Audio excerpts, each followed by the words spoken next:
Live নাকি আমরা এখন? সালামু আলাইকুম সবাইকে। কি অবস্থা আমার প্রিয় শিক্ষার্থীরা এইচএসসি 26 এর ক্লাস 11 কেমন আছি আমরা সবাই?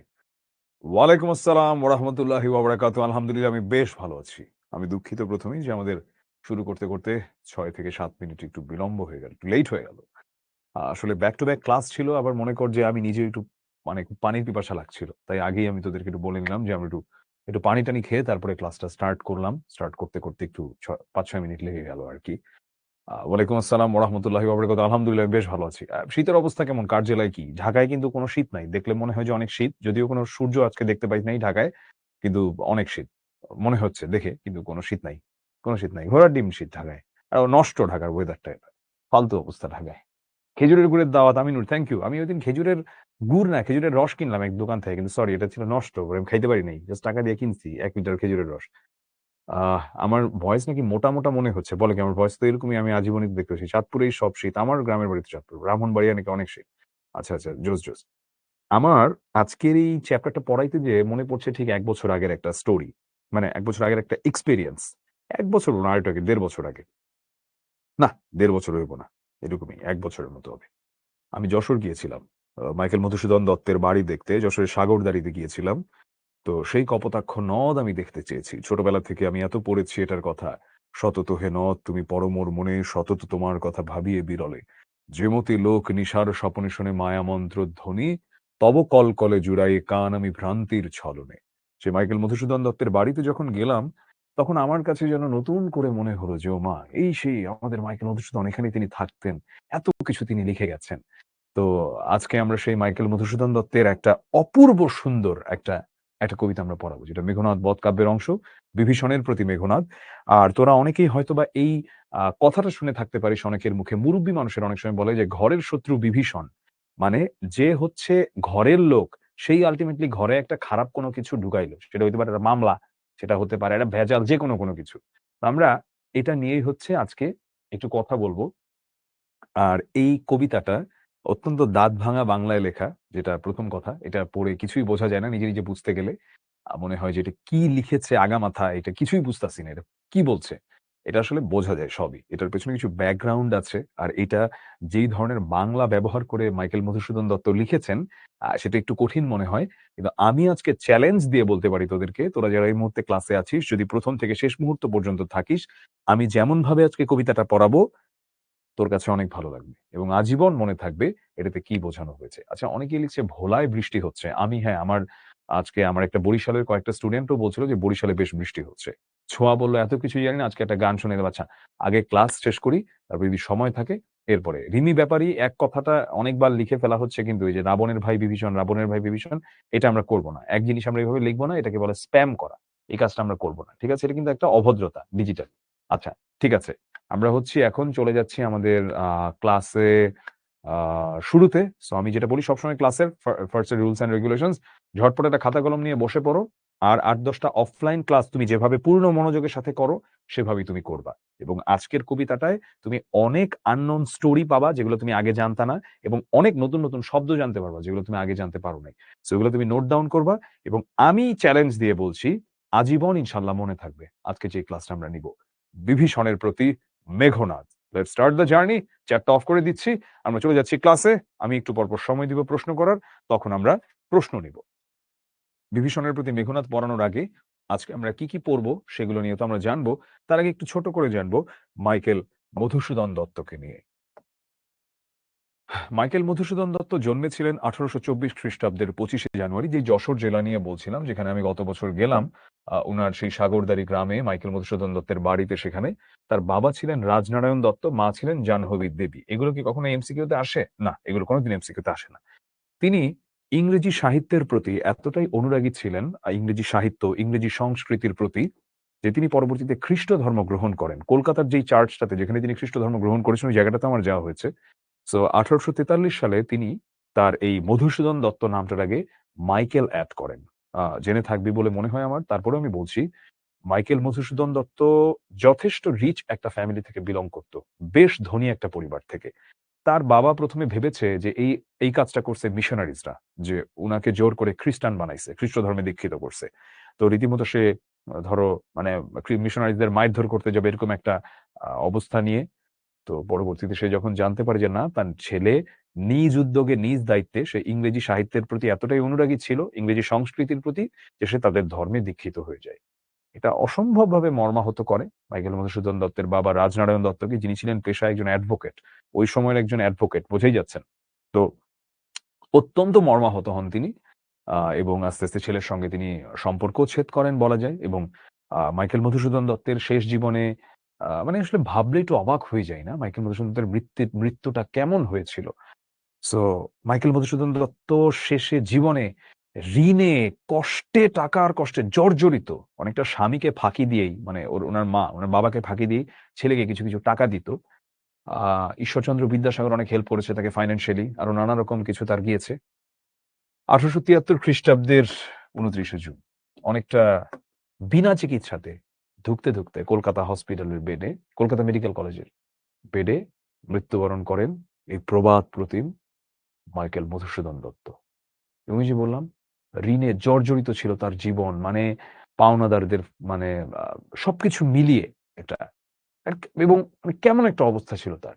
সেখান থেকেই যে বললাম, এবং তিনি আ অনেকটা বিনা চিকিৎসাতেই বলা যায় তিনি কলকাতা মেডিকেল কলেজে ১৮৭৩ সালের ২৯শে জুন মৃত্যুবরণ করেন। বাংলা সাহিত্যের এই প্রবাদ প্রতিম মানুষটা মাইকেল মধুসূদন দত্ত। চলে যাচ্ছি কবিতায়। মায়ের তত্ত্বাবধানে গ্রামেই তার প্রাথমিক শিক্ষা সম্পন্ন হয়। আমি ওখানে একটা মসজিদও দেখেছি, যে মসজিদে তিনি যেতেন। ওখানে যে মাদ্রাসা ছিল যেখানে ফার্সি শেখানো হতো, ফার্সি শিখতে তিনি ওখানে যেতেন। এবং মাইকেল মধুসূদন দত্ত এতগুলা ভাষা পারতেন, আমরা দেখব একটু পরে। ১৮৩৩ সালে কলকাতার হিন্দু কলেজে তিনি ক্লাস 7 এ ভর্তি হন। ধর্মান্তরিত হওয়ার কারণে তাকে তো হিন্দু কলেজ পরিত্যাগ করে শিবপুরের বিশপস কলেজে ভর্তি হতে হয়। ওখানে তিনি গ্রিক শিখেন, তিনি ল্যাটিন পারতেন, তিনি হিব্রু পারতেন। আরো অনেকগুলো ভাষা পারতেন। তিনি ইংরেজি তো পারতেনই, তিনি সংস্কৃত পারতেন, তিনি ফরাসি পারতেন মানে ফ্রেঞ্চ, তিনি জার্মান পারতেন, তিনি ইটালিয়ান পারতেন, অনেক কিছু তিনি পারতেন। হিন্দু কলেজের ছাত্রাবস্থায় সাহিত্য চর্চার তার মাধ্যম ছিল ইংরেজি ভাষা। আর বিদেশি ভাষার মোহ থেকে মুক্ত হয়ে তিনি মাতৃভাষার কাছে ফিরে আসেন। মধুসূদন হাজার বছরের মধুসূদনের আগে হাজার বছরের বাংলা কবিতার ছন্দ ছিল পয়ার ছন্দ। আগের ছন্দগুলা পয়ার ছন্দ, এই যে আয় ছেলেরা আয় মেয়েরা ফুল তুলিতে যাই, ফুলের মালা গলায় দিয়ে মামার বাড়ি যাই।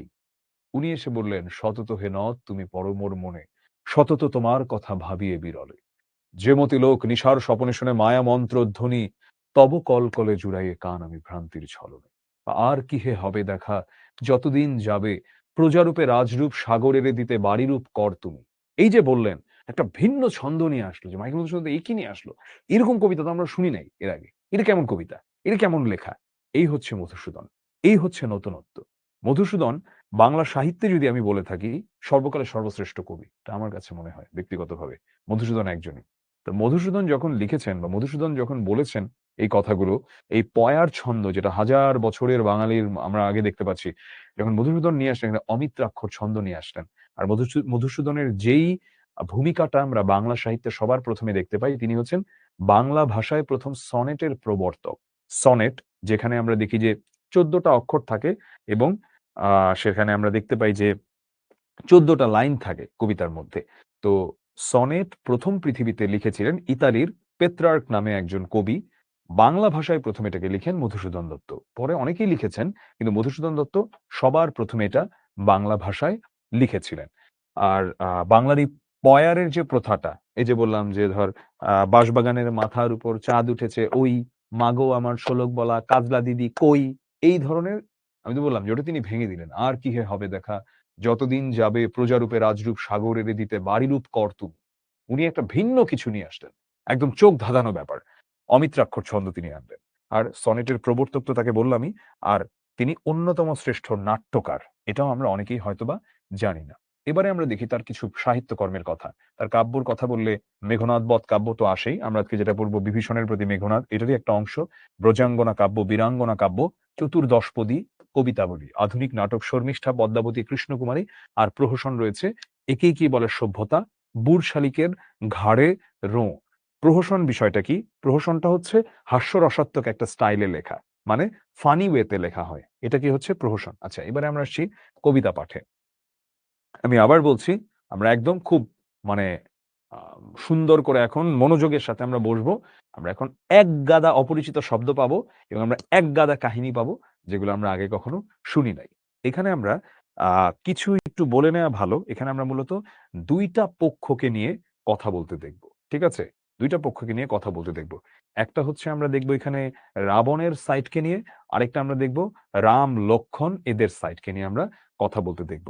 সো আমাদেরকে এখানে আমি কিছু জিনিস বলছি, এটা আমাদেরকে একটু এখন দেখতে হবে। সেটা হলো আমি এখানে কিছু জিনিস বলছি, এটা তোরা সবাই এক্ষণ লিখবি। আমি যা বলছি এটা এক্ষণ লিখবি। আমি এখানে এক্সট্রা একটা স্লাইড বানাই, হ্যাঁ? এটা স্লাইড করে এখানে আমি বলি। ওয়েট। হ্যাঁ।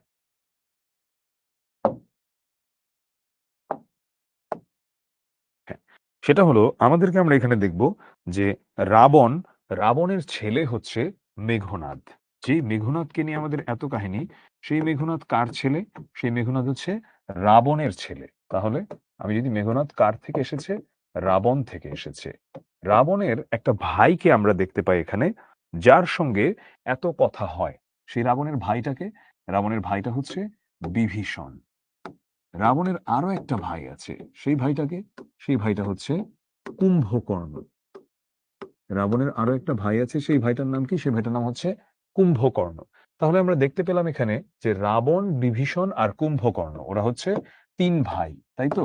রাবণ, বিভীষণ, কুম্ভকর্ণ। সেই রাবণের ছেলে হচ্ছে মেঘনাদ। তাহলে মেঘনাদের সাথে বিভীষণের সম্পর্কটা কি? একটু চ্যাটটা ওপেন করি, একটু জানতে চাই। মেঘনাদ আর বিভীষণ সম্পর্কে কি হয়? মেঘনাদ আর বিভীষণ এদের সম্পর্কে কি হয়? হুম? কি হয়? মেঘনাদ আর বিভীষণ সম্পর্ক কি? মেঘনাদের এই যে বিভীষণের প্রতি মেঘনাদ, এটা কে? কি হয়? এটা কি? আরে চ্যাট ওপেন করে দিছি তো, লেখ বেটা তোরা।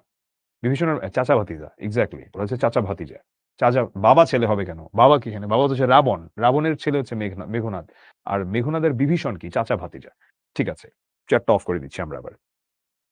ওদের এই মেঘনাদের দাদির নাম কি? মানে রাবণ, বিভীষণ এদের যে মা, তার নাম কি? তার নাম হচ্ছে নিকষা সতী। তার নাম হচ্ছে নিকষা সতী। এটা আমরা একটু মনে রাখার চেষ্টা করব। এটা মনে না রাখলেও কোনো সমস্যা নাই। এটা থেকে আমাদের প্রশ্ন আসবে না। এইবারে আমরা দেখতে পাই আরেকটা মানুষকে নিয়ে কথা হয়, আরেকটা পার্টি। সেটা হলো রাম। এটা একটা ভাই। ওর ভাইকে, ওর আরেকটা ভাই হলো লক্ষ্মণ।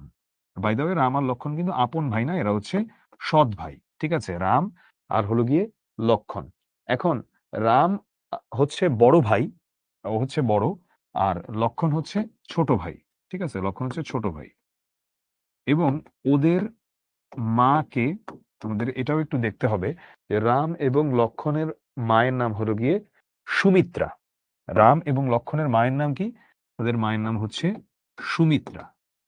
তাহলে আমরা এখানে ২ টা পার্টি দেখতে পেলাম। একটা হচ্ছে সুমিত্রা, যেখানে রাম রয়েছে, ওখানে লক্ষ্মণ রয়েছে, ছোট ভাই সুমিত্রা, রাম এবং লক্ষ্মণ গেল। এবারে আমরা দেখতে পাই যে এখানে কাহিনীটা স্টার্ট হয় কিভাবে? মেঘনাদ পূজা করছিল। কোথায় পূজা করছিল? নিকুম্ভিলা যজ্ঞাগারে। জায়গাটার নাম কি? নিকুম্ভিলা যজ্ঞাগার। মন দিয়ে শুনবি। অপূর্ব এই কবিতাটা, অপূর্ব। আমি আজকে পড়ানোর সময় দেখবি যে জীবনের অনেক গভীর অর্থও পাওয়া যায়। যে তোর জীবনে সবচেয়ে বাঁশটা মারবে, আল্লাহ না করুক, ক্ষতি না করুক, কারো জীবনে ক্ষতি না হোক, তোর সবচেয়ে কাছের মানুষগুলাই। কোন স্ট্রেঞ্জার এসে তোমাকে বিপদে ফেলার সম্ভাবনা খুব অল্প। তোমাকে বিপদে ফেলতে পারে। হয়তো দরকার ছিনতাইকারী ধরলো, ঠেকঠুক মারলো। কিন্তু বড় ধরনের বিপদে ফেলা, সেটা তোমার কাছাকাছি কোনো মানুষই করে। তোমার আত্মীয়-স্বজন, ভাই-বোন কেউ না কেউ করে। বা চাচা, ভাতিজা, মানে আমার ব্লাড লাইনের মানুষজন ভাই, এরাই করে। বা আমার সবচেয়ে ক্লোজ ফ্রেন্ড, এরকমই হয় সাধারণত। তো লক্ষণ সেখানে উপস্থিত হয়। এখন যখন মেঘনাদ পূজা করছিল নিকুম্ভিলা যজ্ঞাগারে, সেখানে লক্ষণ সেখানে উপস্থিত হয়। এখন লক্ষণ আর মেঘনাদ এরা তো ২ টা পার্টি। কারণ ওখানে ওরা হচ্ছে একটা যে এই রাবণ, বিভীষণ, কুম্ভকর্ণ, মেঘনাদ এরা হচ্ছে একটা পার্টি। কিন্তু রাম, লক্ষণ এরা তো হচ্ছে আরেকটা পার্টি।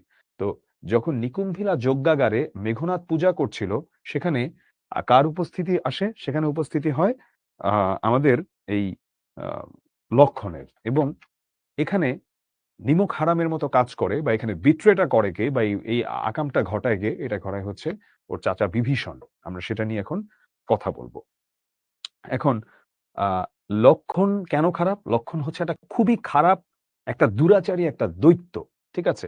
আর রাবণকে, রাবণ হচ্ছে এখানে আমরা দেখতে পাই যে রাবণ তো হচ্ছে মেঘনাদের বাবা, বাট সে হলো মানে খুব ভালো হিসেবে আমরা এখানে তাকে দেখতে পাই। সো আমরা এখানে সরাসরি এখন কবিতায় চলে যাচ্ছি। আমরা এখন কবিতা থেকে আমরা মূল স্টোরিতে চলে যাব এবং যেখানে যার যে প্রশ্ন আছে আমি সেগুলোর অ্যান্সার দিব। এতক্ষণে অরিন্দম কহিলা বিষাদে, জানিনু কেমনে আসি লক্ষণ পশিল রক্ষপুরে। এতক্ষণে অরিন্দম কহিলা বিষাদে। এতক্ষণে মানে এই এতক্ষণে বা এখন এরকম যে মানে এতক্ষণ পরে অরিন্দম, অরিন্দম বলতে কি বোঝাচ্ছে? অরিন্দম বলতে মেঘনাদকে বোঝানো হচ্ছে। মেঘনাদকে এখানে বিভিন্ন নামে ডাকা হবে। এগুলো মেঘনাদের নাম, ঠিক আছে? অরিন্দম এখানে মেঘনাদের একটা নাম। এতক্ষণে অরিন্দম কহিলা বিষাদে। মানে এতক্ষণ পরে অরিন্দম মনে দুঃখ নিয়ে বলছে। মনে দুঃখ নিয়ে বলছে। কি বলছে? জানিনু কেমনে আসি লক্ষণ পশিল রক্ষপুরে। জানিনু কেমনে আসি লক্ষণ পশিল রক্ষপুরে। আচ্ছা, জানিনু মানে কি? জানিনু মানে হচ্ছে আ জানলাম। জানিনু মানে কি? জানিনু মানে হচ্ছে জানলাম। আচ্ছা, আমি জানি অনেকেই তোদের মনে প্রশ্ন জাগছে যদি না জেনে থাকি যে অরিন্দম শব্দটার অর্থ কি? এটা যদি জানতে চাস এমনি জাস্ট আমি শব্দার্থ বলে দিচ্ছি অরিন্দমের। বাট এখানে অরিন্দম দিয়ে কিন্তু মেঘনাদের নাম বোঝানো হচ্ছে। বাট অরিন্দম শব্দের একটা অর্থ আছে। অরিন্দমের শাব্দিক অর্থতে যদি যাই এটা হচ্ছে যে শত্রুকে দমন করে। শত্রুকে দমন করে যে তাকে বলা হয় কি? তাকে বলা হয় অরিন্দম। এতক্ষণে অরিন্দম কহিলা বিষাদে, জানিনু কেমনে আসি লক্ষণ পশিল রক্ষপুরে। জানলাম আমি যে কি কেমনে আসি লক্ষণ পশিল রক্ষপুরে। আহ এতক্ষণে জানতে পারলাম যে লক্ষণ আসলে কিভাবে রক্ষপুরে প্রবেশ করলো। পশিল মানে কি? পশিল মানে হচ্ছে প্রবেশ করলো। প্রবেশ করলো কোথায়? রক্ষপুরে। এখন রক্ষপুরটা কি? রক্ষপুর বলতে মূলত বোঝানো হয় যেখানে রাবণ এবং বিভীষণের রাজত্ব। যেখানে রাবণ এবং বিভীষণের রাজত্ব। কার রাজত্ব? রাবণ আর হচ্ছে বিভীষণের রাজত্ব। দেখো এখানে কিন্তু অলরেডি তুমি ২ টা পার্টিকে তাহলে মনে হচ্ছে ২ টা পার্টি এখানে মিল হয়ে যাচ্ছে বা এমন কিছু? কারণ রাবণ হচ্ছে আমার এইখানে রয়েছে, বিভীষণ এইখানে রয়েছে। না, ২ টা পার্টি কিন্তু এক হয়ে যাচ্ছে না। এটা রাবণ এবং বিভীষণের রাজত্ব অর্থাৎ ওর বাপ চাচার জায়গা, ওই রক্ষপুরে। তো সেই রক্ষপুরে কিভাবে আসলো এটা আমি এতক্ষণে জানলাম। এতক্ষণে অরিন্দম কহিলা বিষাদে, জানিনু কেমনে আসি লক্ষণ পশিল রক্ষপুরে। কিভাবে আ প্রবেশ করল সে এই রক্ষপুরে। হায় তাত উচিত কি তব এ কাজ? হায় তাত। তাত মানে কি? তাত বলতে মূলত বোঝানো হচ্ছে চাচা। ওর চাচাকে বলা হচ্ছে তাত। এখানে আমরা তাত শব্দটা অনেকবার পাবো। তাত শব্দের মানে হচ্ছে চাচা। ও চাচাকে বলছে যে, "আরে কাকা এটা কি করলেন আপনে? হায় তাত উচিত কি তব এ কাজ?" হায় তাত উচিত কি তব এ কাজ? তব মানে কি? তব মানে হচ্ছে তোমার। মানে চাচা, আঙ্কেল এই কাজটা কি তোমার ঠিক হইল? এটা হচ্ছে ভাতিজা বলছে চাচাকে। তাত উচিত কি তব এ কাজ? মানে তুমি এই কাজটা কি করলা? তুমি এখানে কাকে কোথায় ঢুকতে দিলা এটা?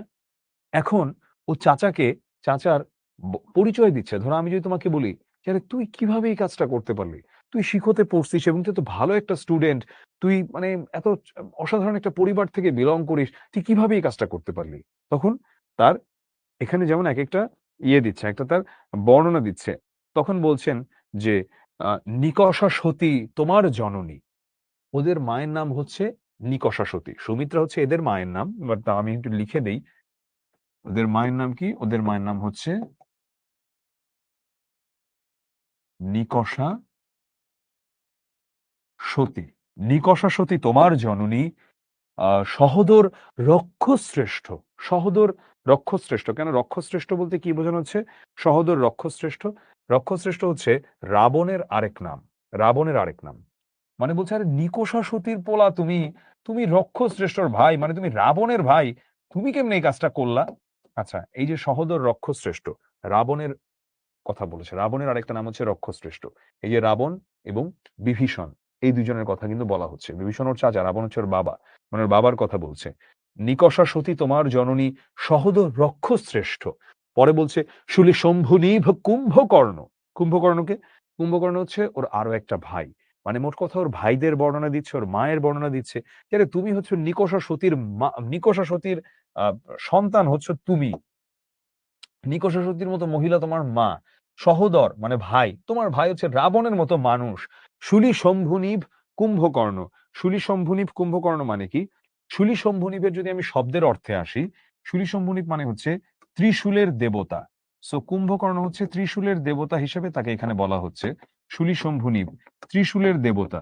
যে তোমার ভাই হচ্ছে ত্রিশূলের দেবতা অর্থাৎ শুলি শম্ভুনিভ কুম্ভকর্ণ।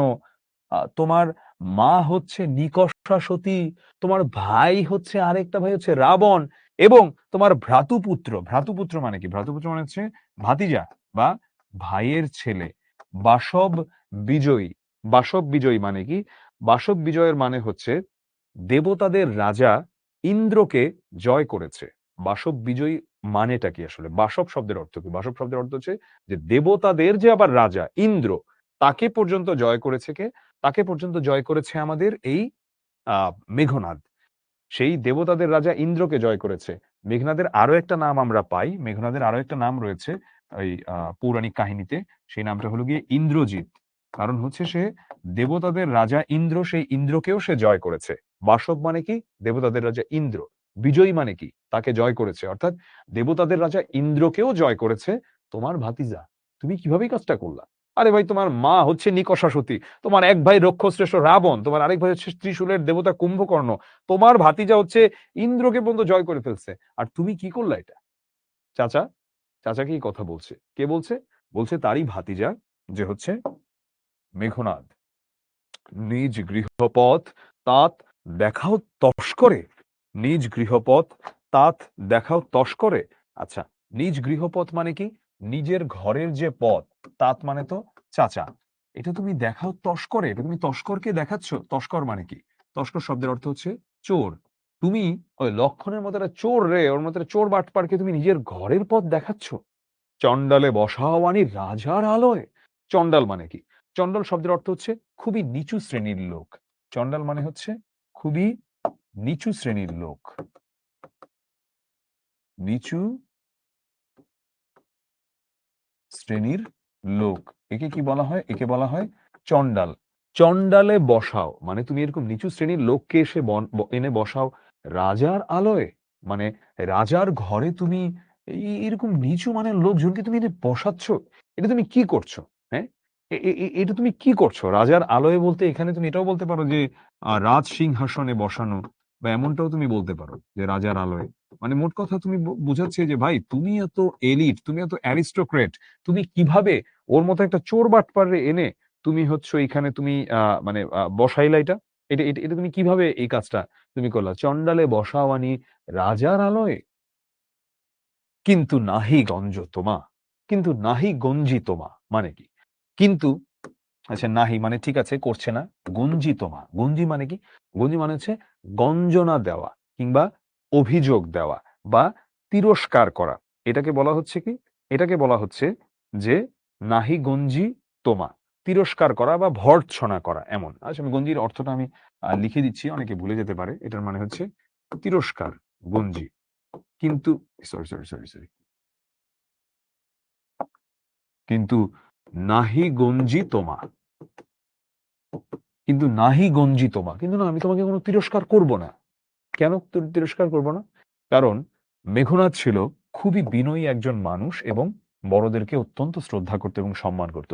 গুরুজন তুমি পিতৃতুল্য। চাচা তো বাবার মতোই। তো বলছে গুরুজন পিতৃতুল্য মানে কি? মানে বাবার মতো বা বাবার সমান।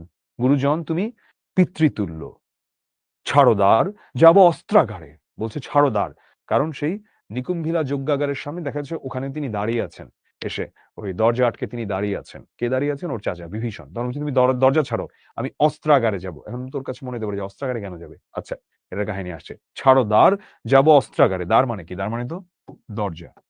ছাড়ো দ্বার যাব অস্ত্রাগারে। পাঠাইব রামানুজে সমন ভবনে। পাঠাইব রামানুজে সমন ভবনে। আচ্ছা, রামানুজ মানে কি? আগে এটা দেখি। পাঠাইব রামানুজে আ সমন ভবনে। এটা দিয়ে কি বোঝানো হচ্ছে? অনুজ মানে কি? অনুজ মানে হচ্ছে ছোট। রামানুজ মানে রামের অনুজ। রামের ছোট ভাই। দেখ তো ওই যে ১ম এ যেটা লিখেছিলাম এটার সঙ্গে মিলে ওই যে রাম আমি বলেছিলাম। লক্ষণ কি? লক্ষণ হচ্ছে রামের ছোট ভাই না? সো রামের ছোট ভাইকে লক্ষণ। তো এটা বলেছে। তাহলে পাঠাইব রামানুজে মানে রামের অনুজকে আমি পাঠাবো। তাকে কোথায় কোথায় পাঠাবো? সমন ভবনে। সমন ভবন মানে কি? সমন ভবন মানে হচ্ছে নরক। মানে কাকে এখানে? নরকে পাঠানোর কথা বলা হচ্ছে। এখানে লক্ষণকে নরকে পাঠানোর কথা বলা হচ্ছে। মানে তুমি দরজা ছাড়ো। ওকে আমি জাস্ট অস্ত্র আনতে দাও আমাকে। ওকে আমি মাইরা নরকে পাঠায় দিব।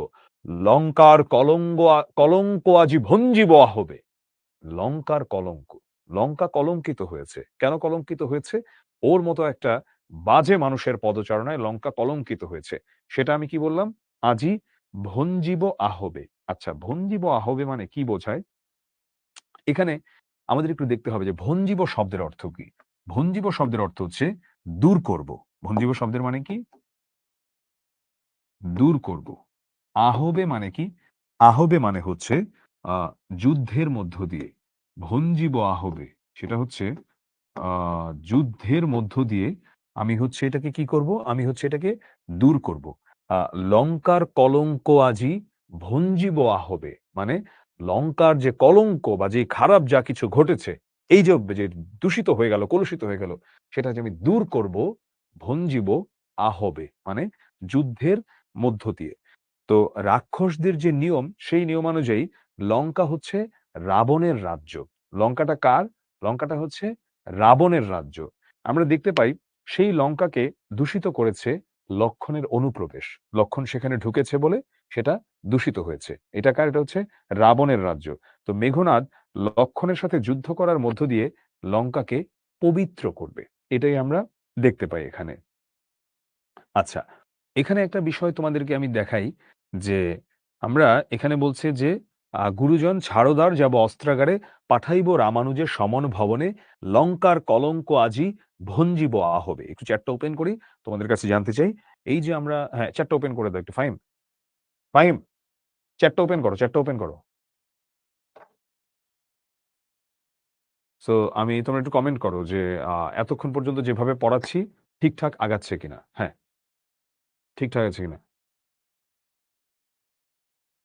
আচ্ছা, শ্রী পলক কুমার তুমি যেটা বললা, আমি হচ্ছে এই তথ্যটা আবার একটু শিওর করব। আবার একটু এনশিওর করে আমি একটা পোস্ট দিব। এটা আমি যেখান থেকে পড়েছিলাম আমি এইটা তথ্যটা পেয়েছিলাম। এটা বারবার কপি পেস্ট করার প্রয়োজন নাই জিনিসটা। আমি চেষ্টা করব। আমি জাস্ট এটা আবার এনশিওর হয়ে আমি ক্লাসের পর এটা পোস্ট দিবনে।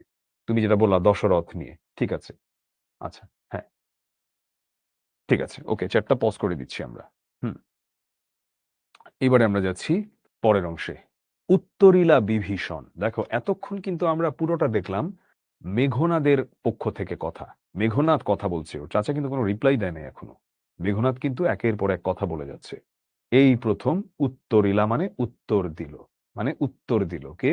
উত্তর দিল হচ্ছে বিভীষণ। উত্তরীলা বিভীষণ। কি উত্তর দিল সে? বৃথায় সাধনা। ধীমান রাঘব দাস আমি। কি প্রকারে তাহার বিপক্ষ কাজ করিব রক্ষিতে অনুরোধ। এখন একদমই আমরা দেখলাম যে একটা মানে ঘরের মানুষ শত্রুর মতো কথা বলছে। উত্তরীলা বিভীষণ। বিভীষণ উত্তর দিল। কি উত্তর দিল? বৃথায় সাধনা ধীমান। বৃথায় সাধনা ধীমান। ধীমান মানে কি? ধী মানে হচ্ছে বুদ্ধি, ধীমান মানে হচ্ছে বুদ্ধিমান। এখানে বিভীষণকে বলছে সরি বিভীষণ মেঘনাদকে বলছে মানে চাচা ভাতিজাকে বলছে যে, "তুমি যে চেষ্টা করছো বৃথায় সাধনা। তুমি যে চেষ্টা করছো সেটা বৃথা।" ধীমান মানে এই যে বুদ্ধিমান ওকে বলছে, "রাঘব দাস আমি। আমি তো রাঘবের দাস। কি প্রকারে তাহার বিপক্ষ কাজ করিব রক্ষিতে অনুরোধ।" কি প্রকারে আমি কিভাবে তার বিপক্ষে আমি কাজ করব এই অনুরোধ রাখার জন্য? বৃথায় সাধনা। ধীমান রাঘব দাস আমি। আমি তো রাঘবের দাস। ধীমান আমি কি প্রকারে আমি তার বিপক্ষে কাজ করিব? কি প্রকারে তাহার বিপক্ষে কাজ করিব? কার বিপক্ষে কাজ করিব? এটা বুঝিয়েছে এই আ মানে সে বলছে যে রাঘবের বিরুদ্ধে সে কিভাবে কাজ করবে। তো এই এর পরের লাইনে আমরা দেখব যে এই কথাটা হজম করতে পারে না। আমাদের হচ্ছে মেঘনাদ, যে তুমি রাঘবের দাস, এটা কি বললা তুমি? যে ওর মতো একটা ছাগলের চাকর তুমি, চামচা তুমি। তুমি এটা কিভাবে কি বলছো? রাঘব দাস আমি। কি প্রকারে তাহার বিপক্ষ কাজ করিব, রক্ষিতে অনুরোধ। মানে এখানে তিনি বলছেন যে আমি বুদ্ধিমান, তুমি তো বোঝার কথা। তো রাঘবের দাস আমি। রাঘবটাকে মানে রাম আরকি। রামের দাস আমি। ঠিক আছে?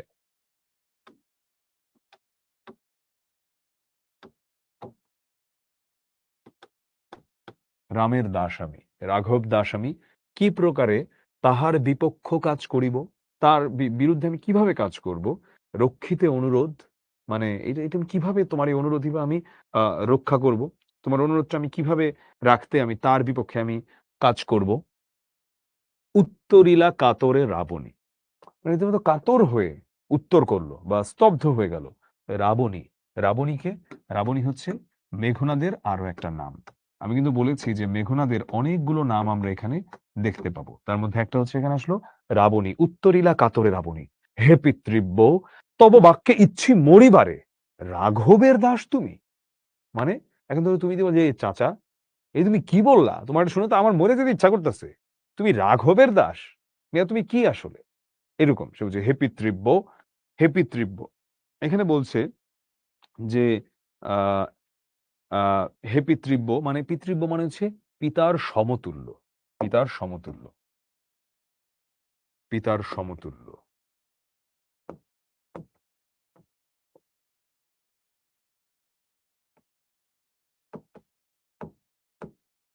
হে পিতৃব্য মানে পিতার সমতুল্য। তব বাক্যে ইচ্ছি মরিবারে, তোমার কথায়, তব বাক্যে মানে তোমার বাক্যে বা তোমার কথায় আমার মরে যেতে ইচ্ছা হইতেছে। তব বাক্যে ইচ্ছি মরিবারে, রাঘবের দাস তুমি। রাঘবের দাস তুমি। আচ্ছা বলল রাঘবের দাস তুমি। তারপরে আসলো যেই কথা যে রাঘবের দাস তুমি। এরপরে আমরা দেখতে পাই যে রামের দাস এখানে বলল, সবকিছু আসলো যে পরে আমরা কথাটা যেটা দেখি যে দেখো এমন একটা এখানে তোমার এক্সাম্পল টানে, দেখো কেমনে ও মুখে আনিলে এ কথা তাত কহতা দাসেরে। তুমি মুখে এই কথা কিভাবে আনলে চাচা? চাচা তুমি মুখে এই কথা আনলে কিভাবে? কহতা দাসেরে। দাসেরে মানে হচ্ছে নিজেকে বিনয়ের সঙ্গে দাস বলে বলছে আমাদের মেঘনাদ, যে তুমি এই দাসকে আমাকে বলো তো, তুমি এই কথা বললা কেমনে মুখ দিয়া? তোমার মুখ দিয়ে বাইর হইলো কেমনে কথাটা? আনিলে তাঁত কহতা দাসেরে, স্থাপিলা বিধুরে বিধি, স্থানুর ললাটে। মানে কি? স্থাপিলা স্থাপিলা বিধুরে বিধি, স্থানুর ললাটে। স্থাপিলা মানে কি? আগে আমরা প্রথমে আসি। সেটা হচ্ছে যে স্থাপিলা মানে হচ্ছে স্থাপন করলা। বিধুরে, বিধু মানে কি? বিধু মানে হচ্ছে চাঁদ। বিধু মানে কি? বিধু মানে হচ্ছে চাঁদ। চাঁদ, বিধু মানে হচ্ছে চাঁদ। তখন বলছে যে স্থাপিলা বিধুরে, মানে চাঁদকে বিধি স্থানুর ললাটে। অর্থাৎ এটা কি হয় যে বিধাতা যেই চাঁদকে আকাশে স্থাপন করেছেন, সেই চাঁদটা কি কখনো মাটিতে গড়াগড়ি খায়? মানে তুমি এটা কি বললা? তুমি এত মর্যাদাবান, তুমি এত নিচে নামলা এটাকে বলার জন্য। স্থাপিলা বিধুরে বিধি স্থানুর ললাটে, মানে যেই চাঁদ হচ্ছে আকাশে থাকার কথা, সেটা কি তুমি মানে এটা কি করলা? এটা কি তুমি হচ্ছ আকাশে থাকার কথা, এটা কি তুমি হচ্ছ মানে এটা কিভাবে কি? স্থাপিলা বিধুরে বিধি স্থানুর ললাটে, পড়ি কি ভূতলে শশী যান গড়াগড়ি ধুলায়। মানে যেই চাঁদকে বিধি অর্থাৎ বিধাতা স্থাপন করলেন স্থানুর ললাটে। স্থানু মানে হচ্ছে আকাশ, আকাশে। আকাশে। স্থানুর ললাটে মানে হচ্ছে আকাশে, স্থানু মানে আকাশ। আকাশে যেই চাঁদকে স্থাপন করা হলো, পড়ি কি ভূতলে শশী যান। পড়ি কি ভূতলে, ভূতল মানে হচ্ছে মাটি, মাটিতে পড়ে যায়। শশী মানে কি? শশী মানে হচ্ছে চাঁদ। পড়ি কি ভূতলে শশী যান গড়াগড়ি ধুলায়, মানে ধুলায় পড়ে সেই চাঁদ কি কখনো গড়াগড়ি খেতে পারে? এটা কি হয়? এটা কি হয়? হে রক্ষরথী, ভুলিলে কেমনে কে তুমি। হে রক্ষরথী, ভুলিলে কেমনে কে তুমি। এখন এখানে নিজের চাচাকে মানে এইভাবে সে বলছে। রক্ষরথী বলতে এখানে সে বিভীষণকে বলছে। হে রক্ষরথী, বিভীষণকে এই কথাটা বলছে। রক্ষরথী বলতে বলা হচ্ছে কাকে? বলা হচ্ছে আমাদের এই বিভীষণ আঙ্কেলকে। সো আমরা দেখতে পাচ্ছি যে বিভীষণ আঙ্কেলকে মেঘনাদ বলছে, "হে রক্ষরথী, ভুলিলে কেমন একে তুমি? তুমি কিভাবে ভুললা তুমি কে? জনম তব কোন মহাকুলে?" জনম তব কোন মহাকুলে? মানে তোমার জন্ম, মহাকুল মানে হচ্ছে বংশ। তোমার জন্ম কোন বংশে? তুমি এটা কিভাবে ভুললা? তুমি এটা কিভাবে ভুললা চাচা? কিভাবে ভুললা? তুমি হচ্ছে আকাশের চাঁদ। তোমাকে মাটিতে গড়াগড়ি খেতে দেখা যায় এটা? কে বা সে অধম রাম? ওই অধম রাম কে এটা? ও বলছে যে এই অধম রাম কে এটা? কে বা সে অধম রাম? আ স্বচ্ছ সরোবরে করে কেলি, রাজহংস পঙ্কজ কাননে, যায় কি সে কভু প্রভু পঙ্কিল সলিলে শৈবাল দলের ধাম? কি বোঝালো এটা দিয়ে? এটা দিয়ে বোঝাচ্ছে ফার্স্ট এ বলল কে বা সে অধম রাম? এখানে তো বুঝলাম যে রামকে হচ্ছে কারণ রামকে তো ও দেখতে পারে না এবং রাম তো একটা নিম্নমানের মানুষ। সো মানুষ না যদিও মানে রাম হচ্ছে নিম্নমানের একটা কিছু। সো রামকে বলা হচ্ছে। কে বা সে অধম রাম? স্বচ্ছ সরোবরে করে কেলি রাজহংস পঙ্কজ কাননে। কি বোঝানো হচ্ছে? এখানে আমরা একটা, একটা করে দেখি। এটা বোঝানো হচ্ছে মূলত পদ্মবনের স্বচ্ছ পানিতে রাজহাঁস খেলা করে। সে কি কখনো কাদা পানির শ্যাওলায় যায়? এটা হচ্ছে এটা অর্থ। যে পদ্মবনের স্বচ্ছ পানিতে রাজহাঁস যখন খেলা করে, সে কি কখনো কাদা পানির শ্যাওলায় আসলে যায়? আমরা আগে দেখি না? স্বচ্ছ সরোবরে। তাহলে আমরা বুঝলাম যে স্বচ্ছ পানিতে। করে কেলি। কেলি মানে হচ্ছে খেলা করা। রাজহংস, রাজহাঁস। কোথায়? পঙ্কজ কাননে। পঙ্কজ কাননে মানে কি? পঙ্কজ কানন মানে হচ্ছে পদ্মবনে। ওই পদ্মবনের জলে যেই রাজহাঁস খেলা করে, পদ্মবনের জলে যেই রাজহাঁস খেলা করে, পরিষ্কার পানিতে। যায় কি সে কভু? সে কি কখনো যায়? প্রভু পঙ্কিল সলিলে। মানে ওই ময়লা পানির মধ্যে কি ভাই সে যায়? ওই শৈবাল দলের ধাম, ওই কাদা পানির মধ্যে কি সে কখনো যায়? মানে সে কি কখনো যায়? ময়লা পানির মধ্যে পঙ্কিল সলিল মানে কি? সলিল মানে হচ্ছে তো পানি, এটা আমরা জানি। আর পঙ্কিল মানে হচ্ছে ময়লা। পঙ্কিল সলিল মানে বোঝাচ্ছে হচ্ছে ময়লা পানি।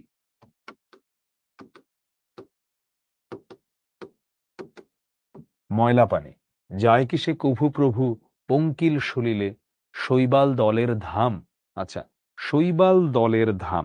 হোয়াট ইজ শৈবাল দলের ধাম? এটা আমরা একটু বোঝার চেষ্টা করি এখানে। শৈবাল দলের ধাম বলতে মূলত বোঝানো হয়েছে যদিও যে শ্যাওলায়, শ্যাওলায় যে শ্যাওলায় কি সে কখনো যায়? মানে পদ্মবনের স্বচ্ছ পানিতে যেই রাজহাঁস সাঁতার কাটে, সে কি কখনো ওই শ্যাওলার ওখানে কি সে আসলে কখনো যায়? এটাই হচ্ছে এখানে আ বোঝানো হচ্ছে। সে কি কখনো শ্যাওলায় যাবে?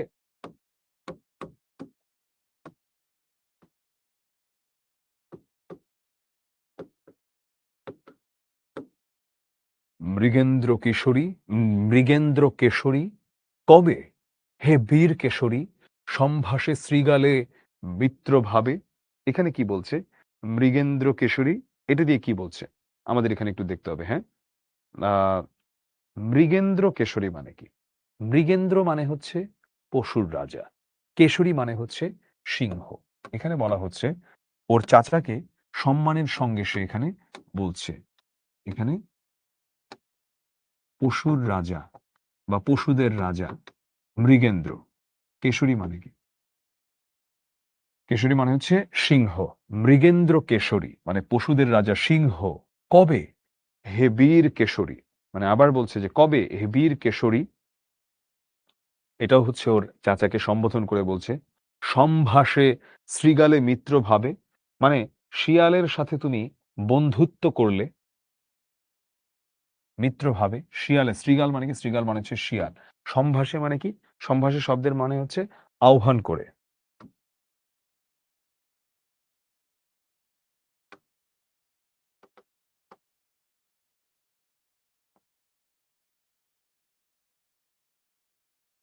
কবে হে বীর কেশরী সম্ভাষে শৃগালে মিত্র ভাবে, মানে এখানে হচ্ছে তুমি এই একটা বন্ধুত্ব করে ফেললা। এটা কিভাবে তুমি শিয়ালের সঙ্গে এই তোমার মতো মানুষ এই বন্ধুত্ব করে ফেললা? এটা কি হয় শিয়ালের সাথে তোমার যেই বন্ধুত্ব?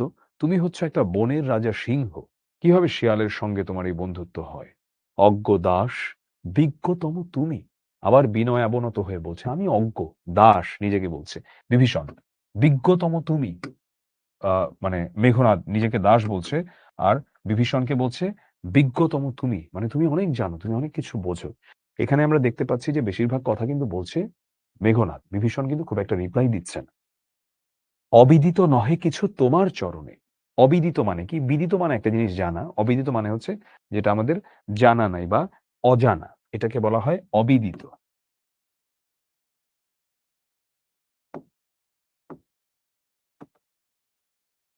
অবিদিত নহে কিছু তোমার চরণে, মানে তোমার সবই জানা, তোমার কাছে তো না জানা নয়। ক্ষুদ্রমতি নর সুর লক্ষণ, এখানে কি বলছে? ক্ষুদ্রমতি। আচ্ছা, ক্ষুদ্রমতি নর, খুব নিচু মানের মানুষ হচ্ছে কি? ক্ষুদ্রমতি মানে কি? ক্ষুদ্রমতি মানে হচ্ছে খুবই নীচ মনা বা খুবই সংকীর্ণ মনা।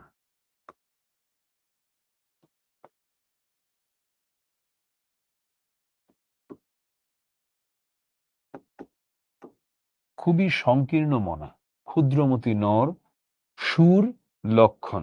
কি বোঝালো এটা? ক্ষুদ্রমতি নিচ মনা বা সংকীর্ণ মনা, ক্ষুদ্রমতি নর সুর লক্ষণ। আচ্ছা, এটা কি ক্ষুদ্রমতি নর সুর লক্ষণ?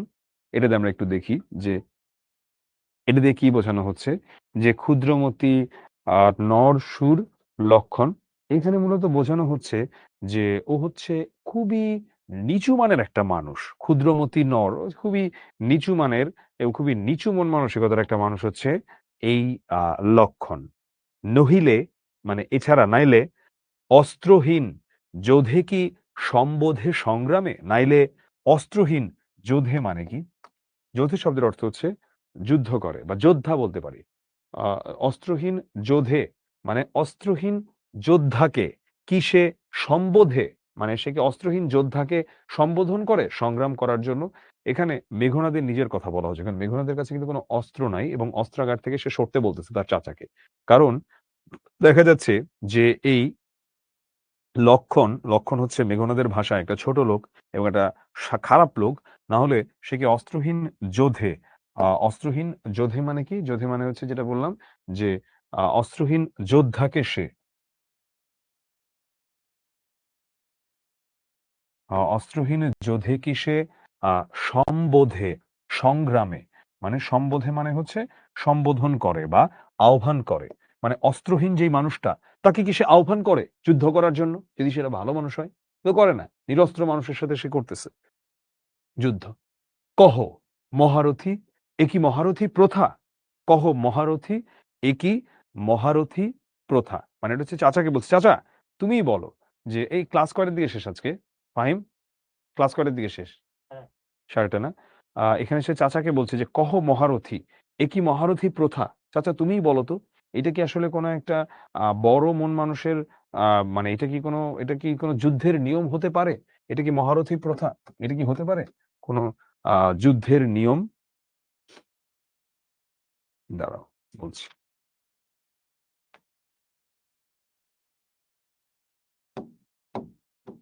এটা কি কোনো যুদ্ধের নিয়ম হতে পারে? নাহি শিশু লঙ্কাপুরে শুনি না হাসিবে এ কথা। মানে এই লঙ্কাপুরের মধ্যে এমন কোনো ছোট বাচ্চাও নাই যারা এই কথাটা শুনে হাসবে না। ছাড়ো হো পথ, পথ ছাড়ো। আসিব ফিরিয়া এখনি, দেখিব আজে কোন দেব বলে বিমুখে সমরে মোরে সৌমিত্রী কুমতি। মানে কি? ছাড়ো হো পথ। ওর চাচাকে বলছে পথ ছাড়ো তুমি। বিভীষণকে বলছে। তারপরে যখন বলছে ছাড়ো হো পথ, তখন কি বলছে? তখন বলছে যে আ আসিব ফিরিয়া এখনি, আবার ফিরিয়ে আসবো। দেখিব আজি, দেখব আজকে কোন আ দেব বলে। ঠিক আছে? বুঝলাম যে মানে কোন দেব বলে, মানে কোন ভগবানের আশীর্বাদে বা কিভাবে এটা করতে পারে এটা সে দেখতে চায় আজকে, মানে কোন দেবতার শক্তিতে, দেব বলটাও লিখে দেই, কোন দেবতার শক্তিতে। কই কোথায় এটা কোন দেব বলে?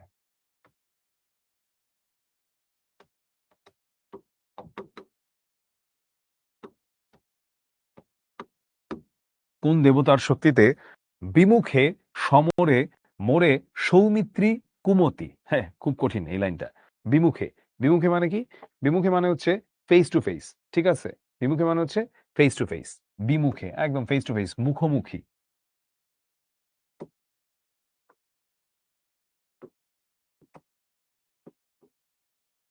বিমুখে সমরে, সমরে মানে তো আমরা বুঝলাম যুদ্ধে, মোরে, মোরে মানে আমাকে, বিমুখে সমরে মোরে কোন দেববলে বিমুখে সমরে মোরে সৌমিত্রী কুমতি। সৌমিত্রী হচ্ছে ওই আমি যেটা বলেছিলাম, সৌমিত্রী হচ্ছে ওদের মায়ের নাম লক্ষণের। আর কুমতি মানে কি? কুমতি মানে হচ্ছে একটা খারাপ পোলা। মানে ওর ওই বখাটে বলা, ওই কুমতি সৌমিত্রীর যে বখাটে ছেলেটা, একটা খারাপ ছেলে বলতে পারো। যে এরকম আরকি। ওর খারাপ ছেলে। ওই বখাটে ছেলেটা আমাকে কি করতে পারে সেটা আমি দেখে নিব। বিমুখে সমরে মোরে সৌমিত্রী কুমতি। কো দেব দৈত্য নর রণে সচক্ষে দেখেছ রক্ষশ্রেষ্ঠ পরাক্রম দাসের। এটা কি বলছে? যে রক্ষশ্রেষ্ঠ মানে কি? আগে এটা আমাদের একটু জেনে নিতে হবে। রক্ষশ্রেষ্ঠ মানে হচ্ছে রাবণ। রক্ষশ্রেষ্ঠ মানে কি? রক্ষশ্রেষ্ঠ মানে হচ্ছে রাবণ। তো এটা দিয়ে কি বুঝালো? দেব দৈত্য নর রণে সচক্ষে দেখেছ রক্ষশ্রেষ্ঠ পরাক্রম দাসের।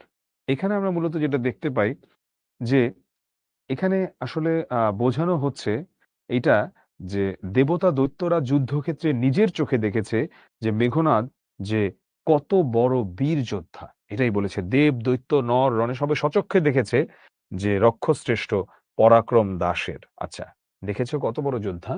কি দেখি ডরিবে এ দাস হেন দুর্বল মানবে? মানে আমার মতো এরকম একটা আ দ মানে আ দা ইয়ে এরকম একটা মানুষ ওরকম একটা দুর্বল ওর মধ্যে লক্ষণটা দেখে এটা আমি কিভাবে ভয় পাবো? একেবারে আমার ভয় পাওয়ার কিছু আছে? এটা বলছে। তারপর বলছে, "নিকুম্ভিলা যজ্ঞাগারে প্রগভে পশিল।" আচ্ছা, নিকুম্ভিলা যজ্ঞাগারে এখানে প্রগভে হবে না, এখানে প্রগলভে হবে। প্রগলভে পশিল। আচ্ছা, প্রগলভে মানে কি? এখানে আমাদের একটু দেখতে হবে। প্রগলভে, হ্যাঁ? এটা প্রগভে না, এটা হবে প্রগলভে। প্রগলভে মানে বলতে পারো সহজে বা নির্ভয়ে, এটা বলতে পারো। সহজে বলতে পারি। সহজে বা নির্ভয়ে।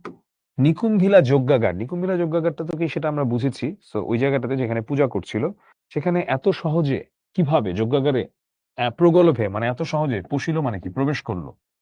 কিভাবে প্রবেশ করল লক্ষণ? আ আ পশিল দম্ভী। দম্ভ মানে অহংকার করা। তো লক্ষণকে তো সে বারবার আজে-বাজে নামে ডাকছে। তাকে এটা অহংকারী বলছে। দম্ভী বলতে এখানে লক্ষণকেই বোঝানো হয়েছে।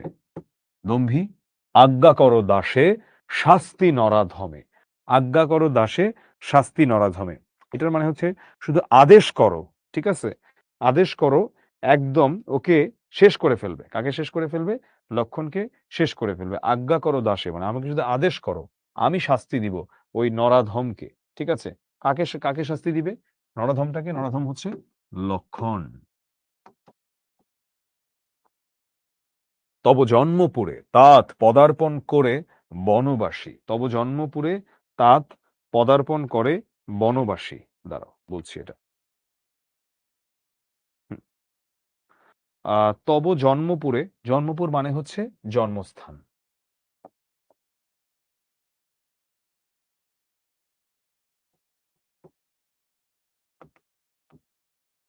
তব জন্মপুরে তাত মানে চাচা পদার্পণ করে বনবাসী মানে সে জন্মস্থানে পদার্পণ করে। তব জন্মপুরে মানে তোমার জন্মস্থানে কিভাবে এই পদার্পণ করে ওর মতো একটা বনবাসী মানে ওর মতো একটা জংলি, লক্ষণের মতোই জংলি কিভাবে তোমার তোমার জন্মস্থানে ওর মতো একটা এটা তুমি কেমনে ঢুকতে দিলে? আর এটা ক্রিমিনালটা জংলি রে। তখন হচ্ছে বলছে যে হে বিধাত, হে বিধাত। এখানে দেখি আমরা এই লাইনটা যে যখন বলছে, "হে বিধাত নন্দন কাননে ভ্রমে দুরাচার দৈত্য।" হে বিধাত নন্দন কাননে ভ্রমে দুরাচার দৈত্য। তো এখানে এটাতে হচ্ছে আসলে খুবই মানে অবাক হয়ে যাচ্ছে যে, হায় আল্লাহ! এ কি হলো? হে বিধাত নন্দন কাননে, নন্দনকানন হচ্ছে ফুলের বাগান।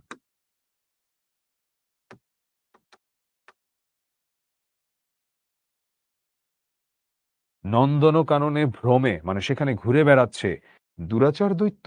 এখানে ভ্রমে বলতে হচ্ছে কি? ভ্রমে মানে হচ্ছে ভ্রমণ করছে বা ঘুরে বেড়াচ্ছে এমনটাই বোঝাচ্ছে। দুরাচার দৈত্য, দুরাচার দৈত্য বলতে এখানে কার কথা বোঝানো হচ্ছে? দুরাচার দৈত্য বলতে এখানে মূলত বোঝানো হচ্ছে লক্ষণের কথাই। তারপরে বলছে আ প্রফুল্ল কমলে কীটবাসী, প্রফুল্ল মানে কি? প্রফুল্ল মানে হচ্ছে একদম তাজা এমন আরকি। আর কমল মানে কি? কমল মানে হচ্ছে পদ্ম ফুল। তো এটা প্রফুল্ল কমলের মানে হচ্ছে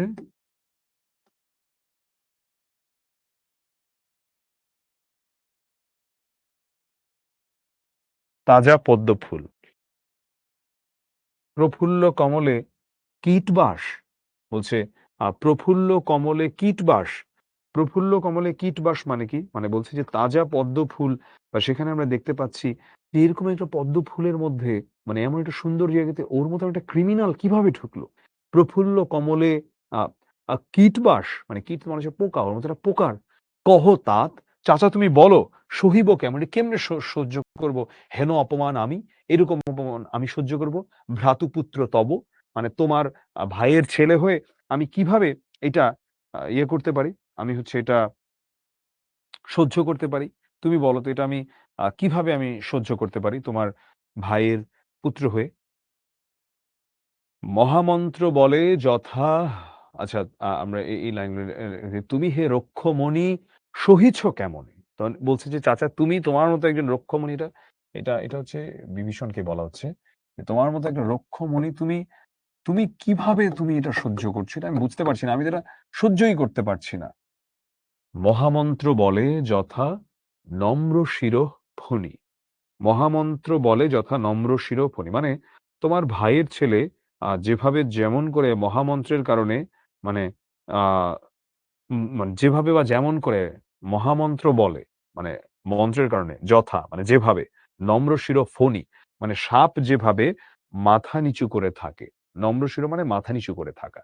মহামন্ত্র বলে মানে মন্ত্রের কারণে সাপ যেভাবে মাথা নিচু করে থাকে, মলিন বদনের লাজে উত্তরিলা রথী রাবণ অনুজ।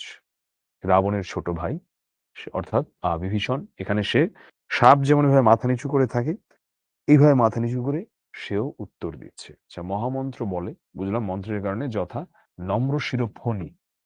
সাপ এখানে ২ টা জিনিস আসলো আমাদের। একটা আসলো সাপ, আরেকটা আসলো কি? আরেকটা আসলো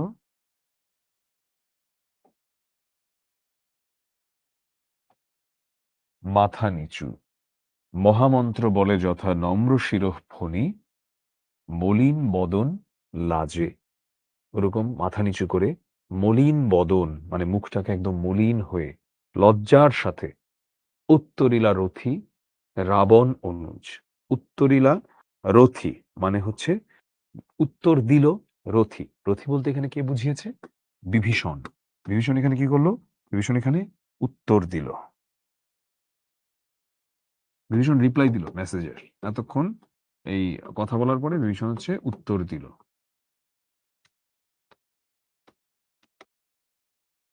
উত্তরিলা রথী রাবণ অনুজ। লক্ষ্মী রাবণ আত্মজে। আচ্ছা উত্তরিলা রথী মানে বিভীষণ ঠিক আছে।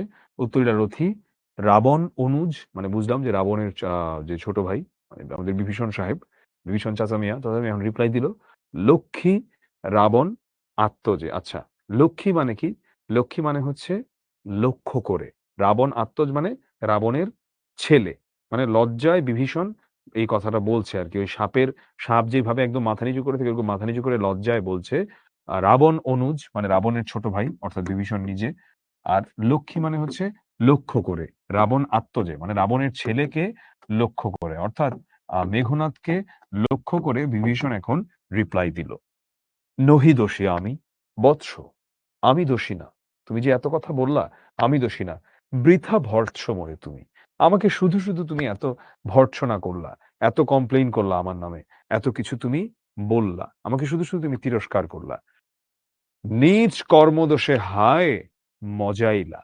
নিজ কর্মদোষে হায় মজাইলা। মজাইলা মানে কি? মজাইলা মানে হচ্ছে বিপদগ্রস্ত করা। কোন কিছুকে বিপদগ্রস্ত করা সেটাকে বলা হয় মজাইলা।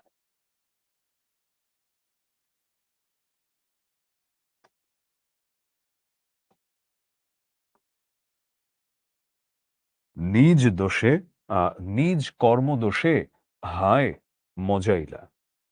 বৃথা ভর্ৎস মোরে তুমি।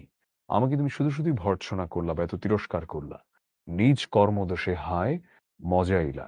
নিজ কর্মদোষে তুমি হচ্ছ বিপদগ্রস্ত করলা। নিজের কর্মদেশে কিভাবে? হে কনক লঙ্কা রাজা, এ কনক লঙ্কা রাজা। কি বলল এটা? এ কনক লঙ্কা রাজা, মজিলা আপনি। আচ্ছা, কনক মানে কি? কনক শব্দের অর্থ হচ্ছে স্বর্ণ। এখানে কি বলা হচ্ছে? হে কনক লঙ্কা রাজা, মজিলা আপনি। এটা দিয়ে মূলত আসলে কি বোঝাচ্ছে? এটা আমরা এখন একটু দেখব। যে কনক লঙ্কা রাজা, মজিলা আপনি। এটা দিয়ে মূলত এখানে আসলে বোঝানো হয়েছে যে কনক লঙ্কা রাজা। কনক লঙ্কা রাজা বলতে কাকে বলা হয়েছে? কনক লঙ্কা রাজা বলতে এখানে মেঘনাদকে বোঝানো হচ্ছে। মানে সম্মান করে বলছে। মজিলা আপনি। মজিলা আপনি মানে কি? মজিলা আপনি মানে হচ্ছে যে তুমি মানে এবং তুমি নিজেও মজিলা আপনি মানে তুমি নিজেও বিপদগ্রস্ত হলা। এখানে আসলে মূলত বুঝিয়েছে যে এই যে যেমন মাথা নিচু করে এখানে যে রিপ্লাইটা দিচ্ছে আমাদের চাচা মিয়া বলতে এখানে আমাদের চাচা হচ্ছে বিভীষণ আঙ্কেল। বিভীষণ আঙ্কেল যেটা বলছেন যে আমার আসলে এখানে কোনো দোষ নাই। তোমার বাবার দোষেই এই রাজ্য আজ কলঙ্কিত এবং তোমাদের ভুলের কারণেই তোমরা সবাই বিপদগ্রস্ত হয়েছো। অর্থাৎ এ কনক লঙ্কারাজ মজিলা আপনি। অর্থাৎ তোমরা নিজেরাই এখানে বিপদের কারণ। তোমরা নিজেরাই এখানে বিপদ করেছো। বিরত শত পাপে দেবকুল। এটা দিয়ে মানে কি বুঝায়? বিরত শত পাপে দেবকুল। এটা মনে হচ্ছে দেবতারা সর্বদা পাপমুক্ত। দেবতারা সর্বদা বিরত সতত পাপে দেবকুল। মানে দেবতারা সর্বত দেবতারা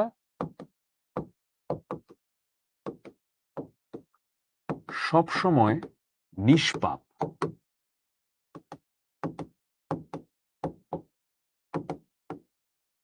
বিরত সতত পাপে দেবকুল, এবে পাপপূর্ণ লঙ্কাপুরী। কিন্তু এখন, এবে মানে এখন, কিন্তু এখন পাপ দিয়ে পূর্ণ এই লঙ্কাপুরী। এতক্ষণে কিন্তু মুখ খুলেছে বিভীষণ। বিভীষণ এতক্ষণ কোনো কথা বলে নাই। মেঘনাদ একাই কথা বলছিল। প্রলয়ে যেমতি বসুধা, প্রলয়ে যেমতি বসুধা। প্রলয় মানে কি? ঝড়। যেমতি মানে হচ্ছে যেমন করে।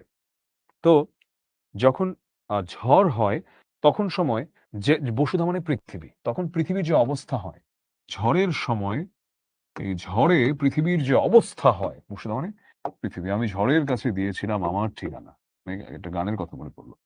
যেমতি বসুধা ডুবিছে প্রলয়ে যেমতি বসুধা। মানে ঝড় হলে পৃথিবীর অবস্থা যেমন হয়, ডুবিছে লঙ্কা এ কাল সলিলে। তেমনি এই লঙ্কাটাও এভাবেই ডুবে যাচ্ছে। কালসলিল মানে কি? কালসলিলের ২ টা অর্থ। একটা হচ্ছে সীতার চোখের জলকে কালসলিল বলে বা মহাবিপদ, সেটাকেও কালসলিল বলা হয়ে থাকে। সীতার চোখের জলকেও কালসলিল বলা হয়ে থাকে। মানে ডুবিছে লঙ্কায় কালসলিলে। একদম যেন ডুবে যাচ্ছে এই লঙ্কা। একদম ধ্বংস হয়ে যাচ্ছে, মহাবিপদ। রাঘবের পদাশ্রয়ে রক্ষার্থে আশ্রয়ী তেই আমি। রাঘবের রাঘব মানে হচ্ছে রাম। রাঘব বলতে এখানে কার কথা বোঝাচ্ছে? রামের কথা বলাচ্ছে, মানে শত্রুপক্ষের কথা বলাচ্ছে। সো তোমরা নিজেরা যেহেতু আকাম করছো ভাতিজা, তুমি আর আমার ভাই মিলা, তো এখন এই জন্য আমি রামের মানে রাঘবের পদাশ্রয়, ওর পায়ের কাছে আমি এখন রক্ষা পাওয়ার জন্য আশ্রয় নিয়েছি। ওর পায়ের কাছে আমি রক্ষা পাওয়ার জন্য আমি আশ্রয় নিয়েছি এবং তোমাদের ভুলের মাসুল আমি কেন দেব? এজন্য এখন আমি রাঘবের সঙ্গে বা রামের সঙ্গে আমি বন্ধুত্ব করেছি। তেই আমি আমি কি করেছি? তেই আমি মানে আমি হচ্ছে বন্ধুত্ব করেছি বা বলতে পারো রাঘবের সঙ্গে বন্ধুত্ব করেছি কিংবা আমি রাঘবের পক্ষ নিয়েছি। পর দোষে কে চাহে মজিতে? মানে অন্যের দোষে কেন আরেকজন আক্রান্ত হবে? তোমরা করেছো দোষ, তুমি আর তোমার বাবা। ওটার ভার তোমরা বহন করবা। আমি কেন সেটার দায়ভার গ্রহণ করব? রুশিলা বাসবত্রাস। রুশিলা বাসবত্রাস। রুশিলা মানে কি? রুশিলা মানে হচ্ছে রুষ্ট হওয়া কিংবা রেগে যাওয়া। রুশিলা মানে হচ্ছে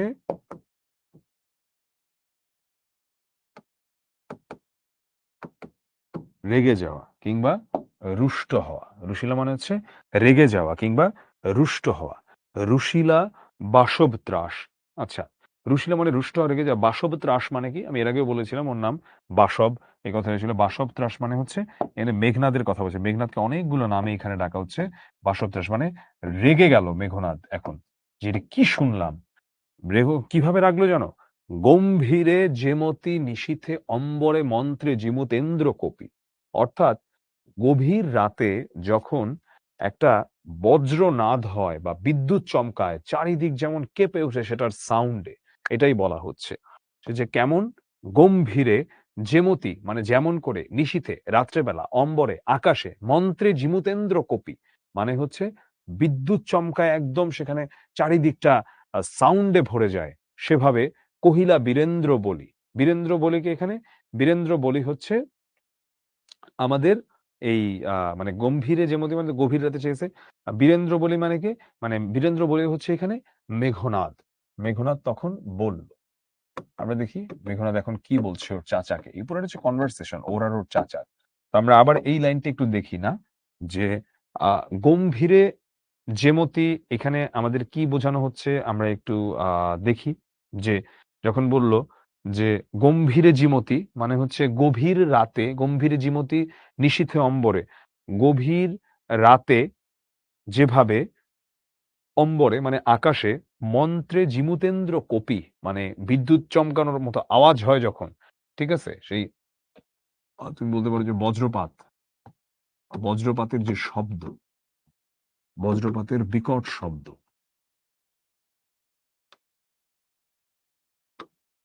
বজ্রের যে বিকট শব্দ আমরা দেখতে পাই। কহিলা বীরেন্দ্র বলি ওভাবেই আমাদের মেঘনাদ বলল। মেঘনাদ কি বলল? আমরা দেখি এখানে যে জিমুতেন্দ্র মানে হচ্ছে বজ্রধ্বনি। এটা একটু অবশ্য তোমাদেরকে বলে রাখা ভালো। বীরেন্দ্র বলে মানে তো মেঘনাদ তো বলেছে আর জিমুতেন্দ্র মানে হচ্ছে বলতে পারো বজ্রধ্বনি আরকি। বজ্রপাতের যে শব্দটা ওটাকে বলা হয় জিমুতেন্দ্র। বজ্রধ্বনি ধর্মপথগামী হে রাক্ষস রাজানুজ বিখ্যাত জগতে তুমি। ধর্মপথগামী বলছে ধর্মপথগামী। ধর্মপথগামী মানে কি? ধর্মপথগামী মানে হচ্ছে ধার্মিক।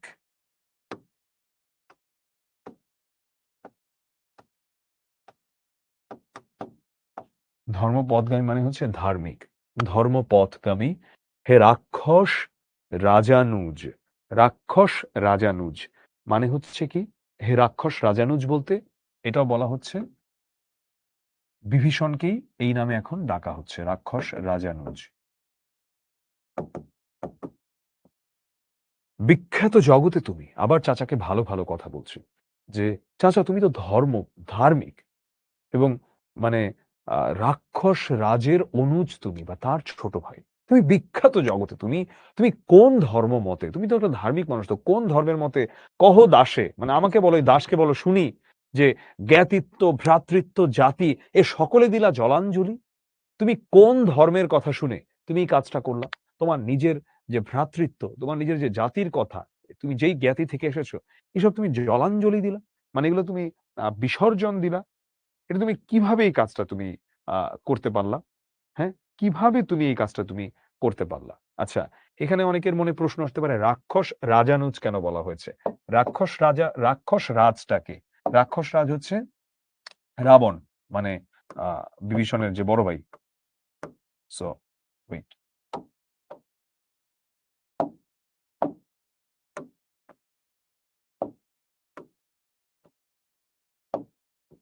রাবণ। ঠিক আছে? রাবণকে বলা হচ্ছে রাক্ষস রাজ। তার অনুজ মানে কি? তার ছোট ভাই। তো রাবণের কথা এখানে বলা হচ্ছে। রাক্ষস রাজানুজ বিখ্যাত জগতে তুমি কোন ধর্মমতে? কোন ধর্মের মতে? তুমি তো একটা ধার্মিক মানুষ। আমারে বলো তো শুনি। তুমি তোমার জ্ঞাতিত্ব, ভ্রাতৃত্ব, জাতি সবগুলাকে তুমি জলাঞ্জলি দিলা। জলাঞ্জলি দিলা মানে কি? মানে হচ্ছে তুমি এগুলাকে সব বিসর্জন করে ফেললা।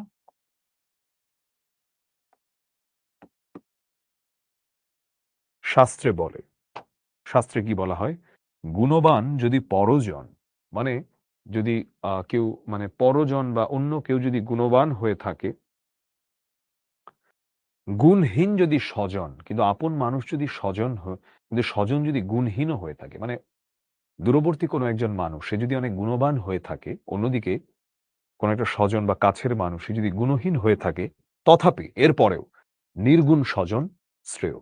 মানে যে আমার স্বজন, যে আমার কাছের মানুষ সে যদি একটু লেস কোয়ালিফাইড হয়ে থাকে, কাছের মানুষ আমার কাছে শ্রেষ্ঠতর, শ্রেষ্ঠ। কাছের মানুষ এখানে শ্রেষ্ঠ। তাহলে আমার এখানে বেটার কে? এখানে বেটার হচ্ছে আমার রিলেটিভরা, আমার কাছের মানুষ। ইংরেজি শব্দ সাধারণত ব্যবহার করি না, তাও এখানে লিখলাম তোমাদের বোঝার সুবিধার্থে। পর পর সদা এ শিক্ষা হে রক্ষবর কোথায় শিখিলে? কি বলল? পর পর। আচ্ছা, এখানে আমরা একটু কথাটা দেখি, হ্যাঁ? বলল এখানে যে পর পর সদা। তো মেঘনাদ তার চাচাকে নানা কিছু বলে এখানে বোঝানোর চেষ্টা করছে। আমরা এখানে দেখতে পাচ্ছি যে পর পর সদা এ শিক্ষা হে রক্ষবর কোথায় শিখিলে? রক্ষবর মানে কি? রক্ষবর বলতে এখানে বিভীষণকে বোঝানো হচ্ছে যে, এই শিক্ষাটা তুমি বিভীষণ আঙ্কেল কোথায় পেলে তুমি বলো তো? হ্যাঁ? এরকম নিজের আত্মীয়-স্বজন সবার সাথে তুমি এই কাজটা করলা? কোথায় শিখছো তুমি এটা? কোথা থেকে শিখেছ? কিন্তু বৃথা গঞ্জিত মা। মানে কিন্তু আমি শুধুই তোমাকে তিরস্কার করছি। গঞ্জি মানে তিরস্কার করা বা ভর্ৎসনা করা।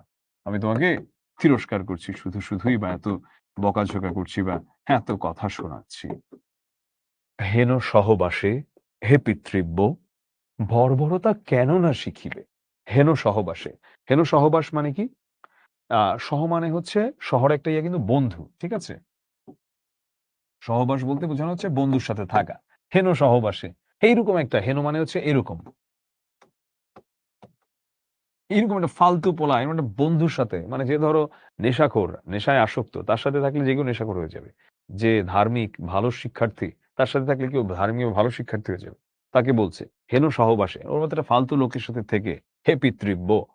মানে এখানে বলছে যে ওর মতো একটা ভালো ওর মতো একটা ফালতু লোকের সাথে থেকে হে পিতৃব্য পিতার মতোই তোর। সেটাই বলছে। বর্বরতা কেন না শিখিবে? বর্বরতা কেন না শিখিবে? তো ওর মতো একটা ফালতু লোকের সাথে থাকলে কিন্তু বর্বরতা শিখবেই তুমি। এটাই। গতি যার নীচ সহ নীচ সে দুর্মতি। গতি যার নীচ সহ মানে গতি যার নীচ সহ, সহ মানে হচ্ছে বন্ধু। আগেও বলেছিলাম একবার সহ মানে হচ্ছে বন্ধু। গতি যার নীচ সহ মানে যার হচ্ছে খারাপ বন্ধু-টন্ধু যার নীচ সে দুর্মতি। তার তো বুদ্ধি বা চিন্তা ভাবনা খারাপই হবে। এটা বলতে পারো নেতিবাচক চিন্তা বলতে পারো বা তার খারাপ বুদ্ধি এটাও বলতে পারো যে কুবুদ্ধি, কুবুদ্ধি। যে খারাপের সাথে মিশবে সে তো খারাপই হবে। তো যার চলাফেরা বলতে পারো রাম লক্ষ্মণের মতো নিচু লোকদের সাথে সে তো এরকম হবেই। লাস্টে চাচাকে এটাই বলছে মানে হতাশ হয়ে রীতিমতো যে, "তোমাকে আমি হুদাই এত বকাঝকা করতেছি। তুমি যেসব আলতু-ফালতু পোলাপানের সাথে মিশো, তুমি তো এমনই হবা। তোমাকে দিয়ে আর ভালো কি এক্সপেক্ট করা যায়?" ওই যে কথায় বলে না, "সৎ সঙ্গে স্বর্গবাস, অসৎ সঙ্গে সর্বনাশ।" চ্যাটটা ওপেন করে দেই। ওদের কাছে জানতে চাই তোমাদের কাছে যে কেমন লাগলো? যথেষ্ট কমপ্লেক্স মানে একটা কঠিন, অনেক কঠিন কোনো ম্যাথ ক্লাস, ফিজিক্স ক্লাসের চেয়ে অনেক কঠিন একটা ক্লাস আমরা করলাম। সো কেমনভাবে তোমরা কবিতাটা বুঝলা? এটা একটু বলো। কেমন লাগলো কবিতাটা তোমাদের কাছে? কারণ আমি কিন্তু আরো আলোচনা আছে। এখনই ক্লাস শেষ হয়নি। আরেকটু আলোচনা আছে। কেমন লাগলো ক্লাসটা?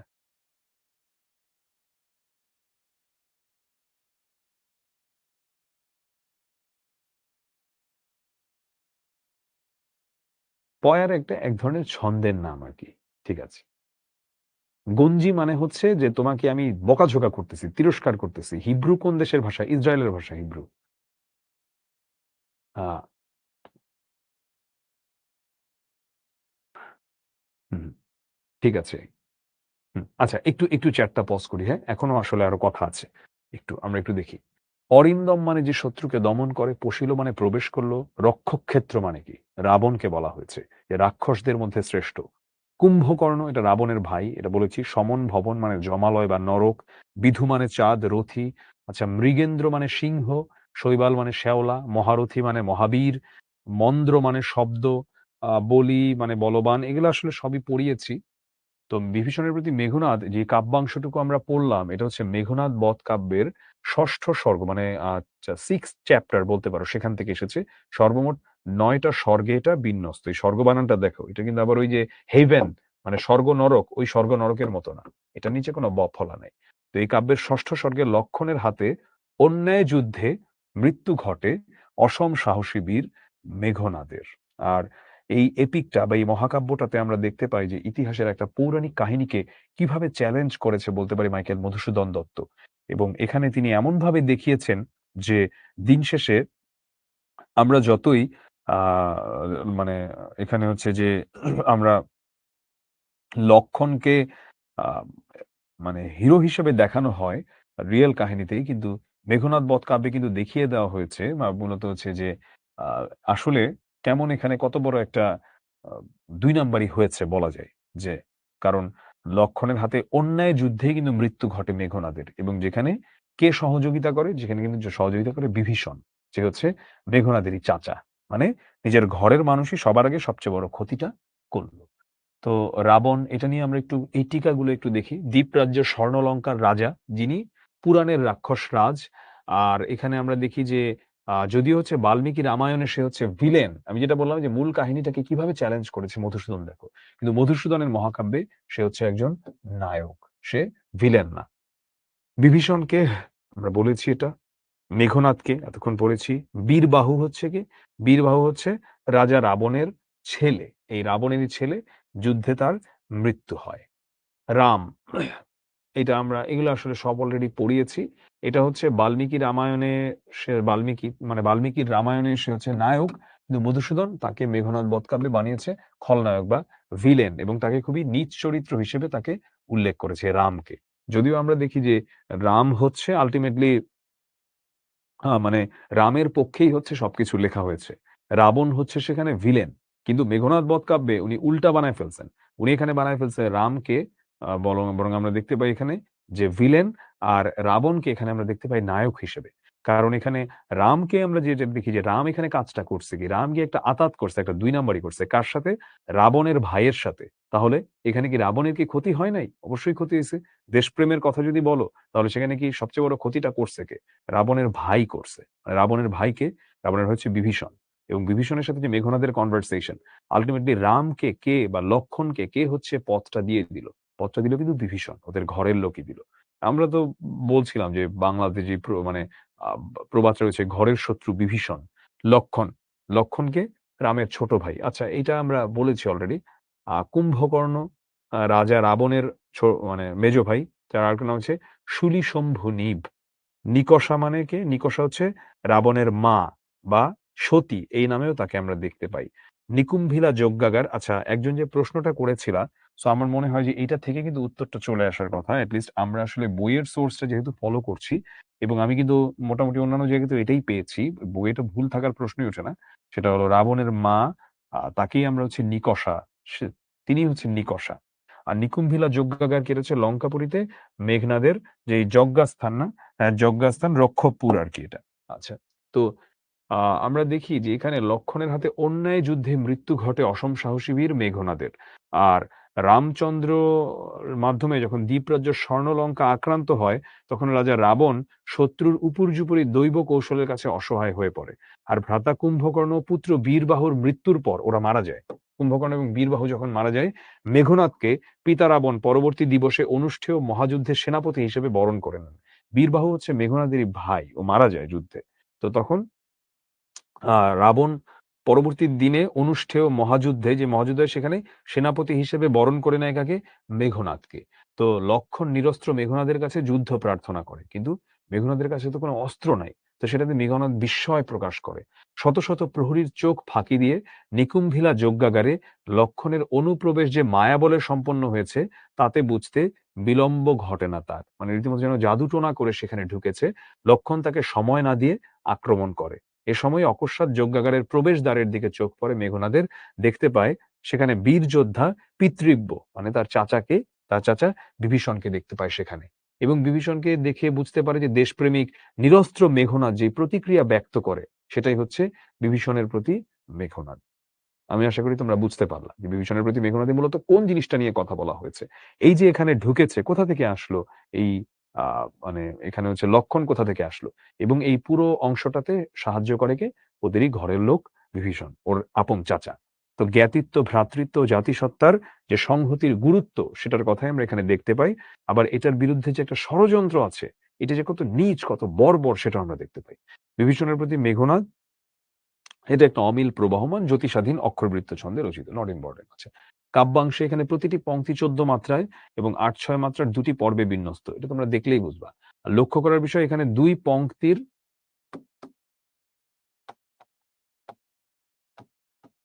চরণান্তিক, নাস্তিক না, মিলি কেবল পরিহার করা হয়নি। আচ্ছা, এগুলা আর কিছু বললাম না আমি এখানে? Not important. এখানে একটা সৃজনশীল প্রশ্ন দেওয়া আছে। সৃজনশীল প্রশ্নটা তোমরা নিজেরা প্র্যাকটিস করলেই বুঝবা। সো এখানে আমি আর কিছু বললাম না তেমন কিছু। অলরেডি ক্লাসটা করিয়ে আমি আশা করি তোমাদেরও এনার্জি একদমই ড্রেইনড এবং আমারও একদম ব্যাটারি শেষ হয়ে যাবার মতো অবস্থা। সো চ্যাটটা একটু রিজুম করে দাও ফাহিম। আমি জানতে চাই তোমাদের কাছ থেকে if you guys have any question. আজকের ক্লাসটা ভালো লাগলে প্লিজ শিখবো জিতবো গ্রুপে একটা পোস্ট করে দিও। আর যদি মনে কোনো প্রশ্ন থেকে থাকে এখন জিজ্ঞাসা না করতে পারলেও তোমাদের গ্রুপ আছে, তোমাদের গ্রুপে প্রশ্ন করবা, আমি কিংবা যে কেউ সেটার উত্তর দিয়ে দিবে। পরপর সদা, এটা হচ্ছে মানে এটা একটা এক্সপ্রেশনের মতো এখানে আমরা এখানে দেখতে পাচ্ছি। হ্যাঁ, আশা করি তুমি মাইশা আমার কথা বুঝতে পেরেছো। এই একই প্রশ্ন। হ্যাঁ, ঠিক আছে। রামানুজ মানে কি বুঝিয়েছি তখন ওখানে। আচ্ছা, ঠিক আছে। হুম। বিষাদে মানে দুঃখে। হুম, ঠিক আছে। আমার মনে হয় যে আর তেমন এখানে কোনো প্রশ্ন নাই। যারা প্রশ্নগুলো করছো সিমস লাইক তারা ক্লাসে একটু পরে জয়েন করেছো। তোমরা এটা দেখে নিবা রেকর্ডিংটা। কজ এটা যেই পরিমাণ কনটেক্সট এখানে এবং এটা ১ম থেকে যদি কেউ না দেখে এই ক্লাসে বুঝবে না। আচ্ছা, মেঘনাদের পরিচয় একদম ১ম দিকে আমি দিয়েছি, ওখান থেকে দেখে নিবা। আর আ ত্রিশূল অর্থ আসলে এটা অনেক একটু গুগলে সার্চ করো। তাহলে ডিরেক্ট দেখলে হয়তো তুমি বুঝবা। ত্রিশূল তুমি দেখেছো, দেখে আসলে অর্থ বোঝানোটা কঠিন। লাইক ধরো তুমি যে আমাকে বললো লাঠি অর্থ কি? এরকম হয়ে যাচ্ছে অনেকটা। হুম, আচ্ছা। খুবই কঠিন ছিল? হ্যাঁ, আসলেই বেশ কঠিন এটা। সো আজকের ক্লাসটা এতটুকু পর্যন্তই থাকুক। তোমাদের মনে যদি কোনো প্রশ্ন থেকে থাকে, তোমরা হচ্ছে একটু প্রশ্নটা করবা গ্রুপে। আ আজকে তো শনিবার, আজকে তোমার পোস্ট আসলে অ্যাপ্রুভ হবে না। পোস্ট অ্যাপ্রুভ হবে ইনশাআল্লাহ আগামীকাল। আগামীকাল তাও সেটা অ্যাপ্রুভ হতে ধরো উম সকাল ১০টা তো মিনিমাম বাজবেই। ১০টা-১১টার মধ্যে। তো যদি অ্যাপ্রুভ হয় তারপরে আমি হই বা অন্য যে কেউ সেই প্রশ্নের উত্তর দিয়ে দিবে বাংলা ডিপার্টমেন্টের। সবার জন্য অনেক শুভকামনা থাকলো। আজকের ক্লাসটা ভালো লাগলে শিখবো জিতবোতে পোস্ট করো। আর তোমাদের প্রশ্ন থাকলে গ্রুপে করো। ইনশাআল্লাহ নেক্সট ক্লাসে দেখা হবে। আজকে অলরেডি অনেক ডিসকাশন হয়ে গেছে। আজকে আর বেশি কিছু বললে তোমরাও নিতে পারবা না। আর এই সৃজনশীলটা নিজে প্র্যাকটিস করবা। খুবই ভালো একটা প্র্যাকটিস বুক দেওয়া হয়েছে গ্রুপে। সরি, মানে তোমাদের অ্যাপে চলে যাবে ক্লাসটার পরপরই। প্র্যাকটিস বুকটা তোমরা মাস্ট ইউজ করবা। আমি বলব মাস্ট, না হলে তোমরা এটা পুরোপুরি ধারণ করতে পারবা না। এবং তোমরা জানো যে ক্লাসের শেষে কিন্তু ১০টা এমসিকিউ দেওয়ার জন্য তোমাদের একটা অপশন আসে অ্যাপে। অবশ্যই পরীক্ষা দিবা। যদি পরীক্ষা না দাও তাহলে এই শিখর ক্লাস করা এত টাকা দিয়ে শিখতে ভর্তি হইছো। আর ওই মানে YouTube এ বসে ভিডিও দেখা একই কথা। তো YouTube এ তো ভিডিও দেখলেই হয়। এসবে তো YouTube এ ফ্রি ভিডিও আছে। আমি আশা করি বুঝতে পেরেছি। দম্ভী দ্বারা বোঝানো হয়েছে কাকে? আমি এটা বলেছিলাম ক্লাসে। যাই হোক, এখানে মূলত বোঝানো হয়েছে আমাদের ওই অপর পক্ষকে, লক্ষণকে বোঝানো এখানে হয়েছে। তো এতটুকুই থাকলো আজকের ক্লাস। ইনশাআল্লাহ শীঘ্রই আমাদের আবার দেখা হবে। আল্লাহ হাফেজ। সালামু আলাইকুম।